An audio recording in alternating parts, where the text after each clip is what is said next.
Hi PGW students, this is a video tutorial to show you how to calculate the change in allele frequencies in one generation of selection under any kind of model, and that can include dominant selection, codominant selection, and recessive selection.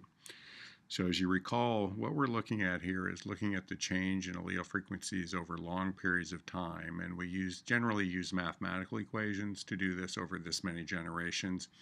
And we'll be talking about this. But what I want to show you today is a rather cumbersome and clunky way to do this with some real numbers. So, and this will be the basis of your third homework problem. So let's start at the top. So let's imagine we have a population with 100 individuals in it. 80 are genotype big A, 10 are heterozygous, and 10 are small a, small a. So first we want to determine the frequencies of the three genotypes and the frequency of the two alleles. So we have 80% are big A, 10% are heterozygous, and 10% are small a, small a. Here, from that, remember using that equation where you take the frequency of the homozygous plus half of the frequency of the heterozygote, and you can get the allele frequencies. So the frequency of the big A allele in this particular case is 0.85 or 85%. And again, once you know that, you know P plus Q has to equal 1, you can determine that the frequency of the small a allele is 0.15 or 15%. Now it's going to be important.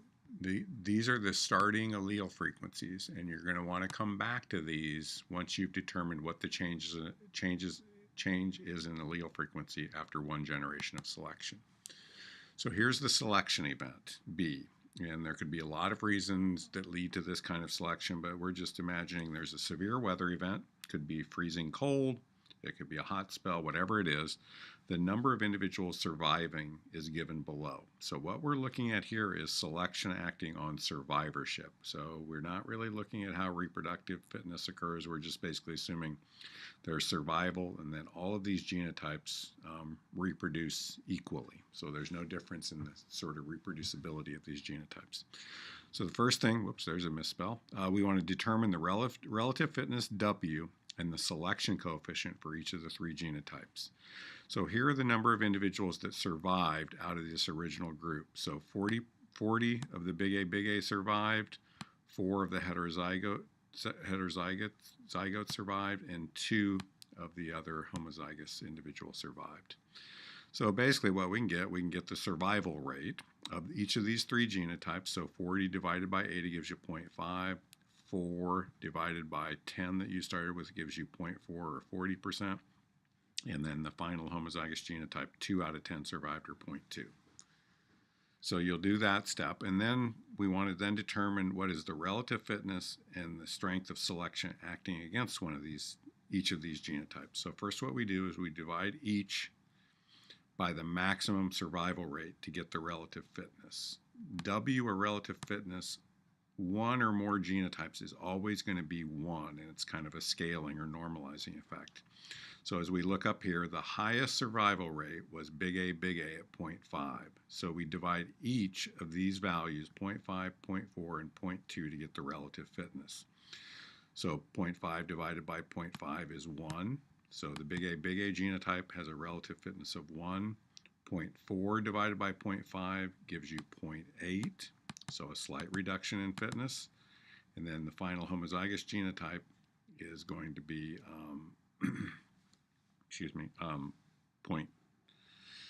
so 0.2 divided by 0.5 gives you 0.4. Okay, so what you can see here is this is an example of codominant selection.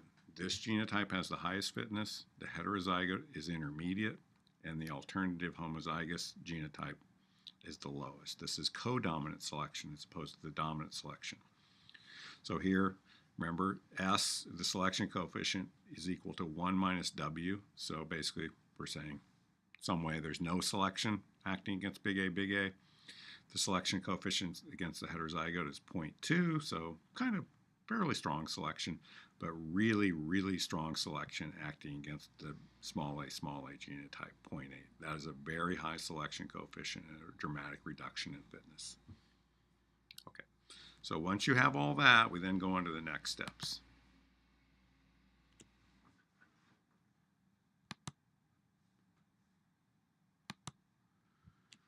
So this is a little cumbersome, and I'm not going to go into all the details, but what we want to do is we want to take sort of the original, the frequencies of these. So again, we have 0.8, 0.1, and 0.1 here. And so we take the original frequencies and multiply them by the fitnesses. So 0.8 times 1, 0.1 times 0.8, and 0.1 times 0.4. Okay? So this then gives you this is what's called, you don't have to worry too much about this. Basically what we're doing is we're kind of calculating the genotype frequencies after selection, but we kind of have to normalize them to get them to all add up, all these things to eventually add up to 1. So you take 0.8 times 1 gives you 0.8, 0.08, and 0.04. We then just basically don't worry about what this means, the mean fitness of the population. Just sum all those numbers together, and that gives you 0.2. And we use that in the denominator of this equation to determine the frequency after selection. And it's just something kind of cumbersome. We just have to do it. And that allows us to get all of these numbers down here, the frequencies of these genotypes, to sum to 1. So this is the normalizing thing. Here are the frequencies, okay? And it's kind of after selection. So you take 0.8 divided by 0.92. So the frequency of this genotype after normalization is 0.87. The heterozygote is 0.08 divided by 0.92 gives you 0.087. And then this is 0.04 divided by 0.92 gives you 0.043. So in general, what I would do, I would carry these values out to at least 3 digits just to be safe, and you can round up a little bit. Just kind of get these numbers to add up to 1. That's kind of the critical part. Okay. From this, you can take those frequencies after selection, 0.87, 0.087, 0.043, and you can determine the frequency of these alleles after 1 generation of selection. So it'll be 0.87 plus half of that gives you 0.913. You don't have to do this calculation. You take 1 minus 0.913 and you get 0.087. Or you can take 0.043 plus half of that gives you that value. Okay, so let's kind of go back and look at this. So what has happened, these are the new allele frequencies after 1 generation of selection. So it's 0.913 and 0.087. What was it at the beginning? What you can see is at the beginning, the frequency was 0.85 and 0.15 for the frequency of big A or P and small a or Q. So the frequency has changed in 1 generation under this kind of selection from A has changed from 0.85 to 0.193, so it's increasing in frequency. The alternative allele, the other allele, the small a, has decreased in frequency to 0.087. So what this represents is selection favoring and increasing, is basically selection favoring the big A allele under a codominant selection model.